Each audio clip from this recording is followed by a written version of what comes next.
So one day I was scrolling through comments and saw this, and I thought, oh cool, a nice coincidence, we don't test AMD CPUs often in this channel, and at least one person is interested in seeing it tested.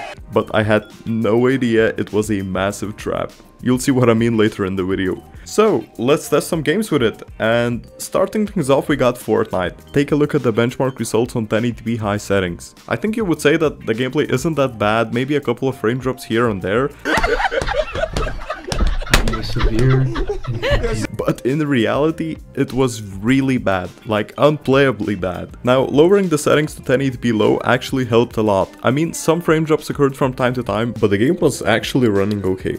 Valorant actually ran pretty well on 1080p medium settings. 144Hz monitor users will not be satisfied, I guess, but an average casual player like me wouldn't have any complaints probably, since these types of systems are most likely to be found in dumpsters, after you see what's coming next. So I was about to test Apex Legends, but then just a casual 72GB update dropped. Lunch break, I guess? 2 hours later. After waiting all this time, I can't even launch the game. Like, bro, what the f— Another reason not to talk about Apex Legends. But oh boy, I was wrong thinking it's just another quirk of Apex Legends. Perhaps you would like to have an afternoon session of Warzone with the boys. Perhaps not.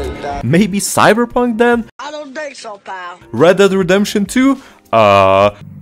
Shut up, you dickhead! So what actually ran on the system? Okay, Minesweeper aside, Forza Horizon 4 was willing to actually load and run, but you better like randomized slow motion effects. Take a look at the gameplay footage. Like, what is this thing? Okay, on 1080p very low preset, the slow motion shows pretty much disappeared. I do have to mention that not completely disappeared, but the frame rate was still really similar to the one on high settings. On the bright side, GTA 5 gameplay experience was alright honestly. Constant 40 to 50 FPS frame rate while driving around town on 1080p high settings. And finally, we should discuss the Rainbow Six Siege anomalies. After running the in-game benchmark test, I got these benchmark results on 1080p medium settings, and I was honestly surprised how good they were. But then I loaded up the game and got around 40 to 70 FPS during the actual gameplay, and dips as low as 30 FPS if I purposely move the character around quickly. So how would I summarize my experience with this processor? Pain.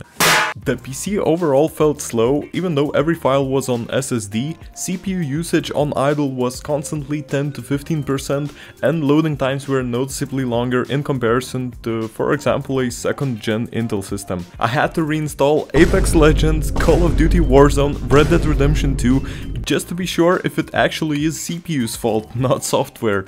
I spent way too much time testing the CPU. Now you might say, maybe the CPU itself or some other component was faulty. Well, I'm pretty sure that's not the case since I ran Firestrike Extreme and Cinebench R20 benchmarks and the scores were slightly higher than average, and 766 points for Cinebench R20 are adequate for this processor. So my tip of the day would be, avoid this thing if possible. Like, for example, i5 2500K would be a much better choice, even though on paper it might seem it has worse specs. Thanks for watching and hopefully see you in my next video. Where did you go? Where did she go?